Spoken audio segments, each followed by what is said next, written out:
90 రోజుల కోర్సు పూర్తి చేస్తే చాలు 100% ప్లేస్మెంట్ సపోర్ట్ తో సాఫ్ట్వేర్ జాబ్ మీ సొంతం. వెంటనే కోడ్ జ్ఞాన్ డెస్టినేషన్ ని సంప్రదించండి.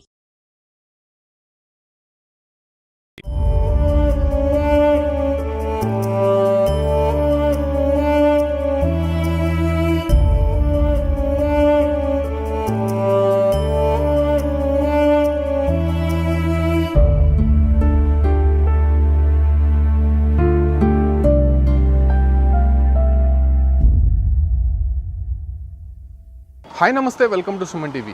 వివాహేతర సంబంధాలతో బంగారు లాంటి కుటుంబాన్ని సైతం విచ్ఛిన్నం చేసినటువంటి ఘటనలు ఇటీవల మనం అనేకం చూస్తూనే ఉన్నాం. క్షణిక కాలం సుఖం కోసం బంగారు లాంటి భర్తని సైతం రోడ్డుకి ఈడుస్తున్నటువంటి మహిళలు కూడా అనేక మంది తయారయ్యారు. ఇటీవల మనం చూసాం, పశ్చిమ బెంగాల్లో ఓ భర్త కిడ్నీ అమ్మి వచ్చినటువంటి 10 లక్షల సొమ్ముతో ప్రియుడితో పరారైంది ఒక మహిళ. ఆ దారుణమైనటువంటి ఘటన మరొక ముందే తమిళనాడులో మరో దారుణమైనటువంటి ఘటన చోటు చేసుకుంది.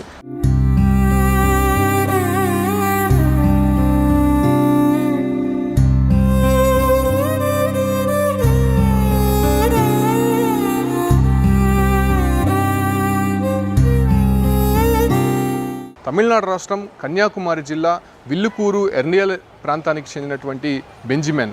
అయితే ఈ బెంజిమెన్కి సునీత అనేటువంటి మహిళతో 18 సంవత్సరాల క్రితం వివాహం జరిగింది.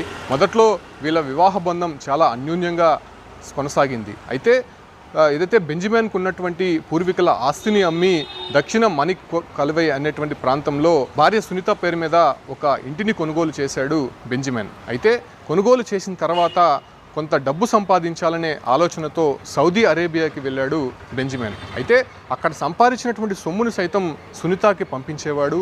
అయితే సునీత మాత్రము తన భర్త అలా దుబాయ్కి చెక్కడంతో మరో వ్యక్తితో వివాహేతర సంబంధం పెట్టుకుంది. తిరువందకరైకి చెందినటువంటి సైజు అనేటువంటి వ్యక్తితో సునీత వివాహేతర సంబంధం పెట్టుకున్నటువంటి విషయం బెంజిమెన్కి తెలిసింది. గత కొద్ది కాలం నుంచి సునీత బెంజిమెన్ కాల్కి రెస్పాండ్ కాకపోవడము, తన కుటుంబ సభ్యులకు కూడా కనిపించకపోవడము, దీంతో అనుమానం వ్యక్తం చేసినటువంటి బెంజిమెన్ ఇండియాకి తిరిగి వచ్చాడు. అయితే ఇండియాకి తిరిగి వచ్చినటువంటి బెంజిమెన్కి ఒక షాకింగ్ విషయం తెలిసింది.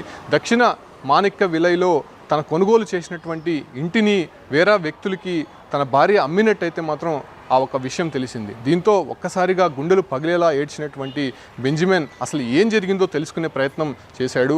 భార్య సునీత కోసం వెతకసాగాడు. అయితే నెలలు తరబడి భార్య సునీత ఆచూకీ కనిపించకపోవడము, కనీసం ఫోన్కి సైతం రెస్పాండ్ కాకపోవడంతో పోలీసులకు ఫిర్యాదు చేశాడు. పోలీసులకు ఫిర్యాదు చేసిన మిస్సింగ్ కేసు మాత్రమే నమోదు చేసినటువంటి పోలీసులు తన భార్య ఎక్కడుందో తెలియనటువంటి పరిస్థితి, దాంతోపాటు కూడా ఆ ఒక ఇల్లు ఎందుకు అమ్మిందో తెలియనటువంటి పరిస్థితుల్లో ఏదైతే బెంజిమెన్ అనేటువంటి వ్యక్తి ఆందోళన చెందినటువంటి నేపథ్యంలోనే ఒక సెల్ఫీ వీడియో చేస్తూ తన భార్య చేసినటువంటి ఆకృత్యాలు, అదే రకంగానే తనని మోసం చేసినటువంటి తీరుని గుండెలు పగిలేలా రోధిస్తూ ఆయన సూసైడ్ చేసుకున్నటువంటి ఘటన మనం చూస్తున్నాం. సెల్ఫీ వీడియోలో ఆయన ఏడుస్తూ గుండెలు బాదుకుంటూ తన భార్యని ఎంత ప్రేమగా చూసుకున్నాను, అయితే ఇలా మోసం చేస్తుందని నేను అస్సలు అనుకోలేదు, సైజు అనేటువంటి వ్యక్తితో వివాహేతర సంబంధం పెట్టుకుని ఆయనతో వెళ్ళిపోయినటువంటి ఘటన తెలిసిన వెంటనే తన మనసు తరుక్కుపోయింది, ఇక నేను బతికి ఏం లాభం అనేటువంటి విషయాలు చెబుతూ తను విషం తాగి సూసైడ్ చేసుకున్నాడు.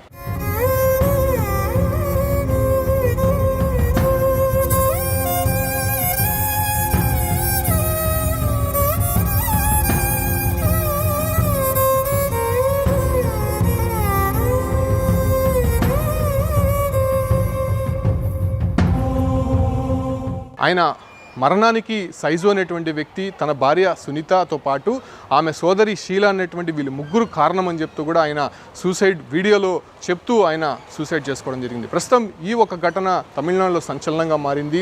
ఏదైతే ఇల్లు కొనుగోలు చేసినటువంటి వారికి కూడా కొంత షాక్గా మారిందని చెప్పుకోవచ్చు.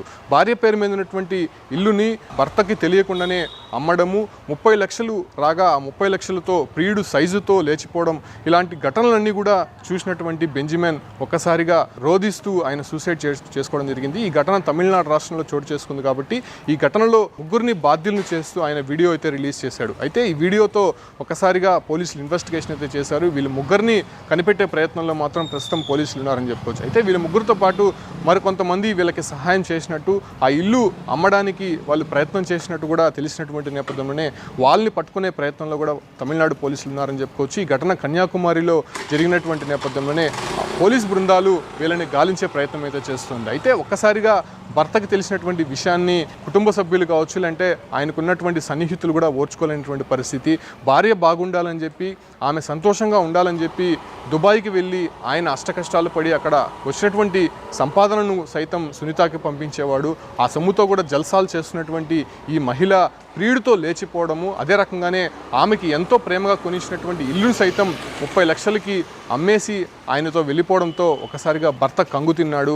ఈ ఘటనతో ఒక్కసారిగా షాక్ తిన్నటువంటి బెంజమిన్ సూసైడ్ చేసుకున్నటువంటి ఘటన చోటు చేసుకుంది. ఈ దారుణమైన ఘటనతో సైజు పైన అక్కడ ఉన్నటువంటి నెటిజన్లు, అదే రకంగానే సునీత అనే బంధువులు కూడా ఫైర్ అవుతున్నటువంటి పరిస్థితి తమిళనాడులో కనిపిస్తోంది.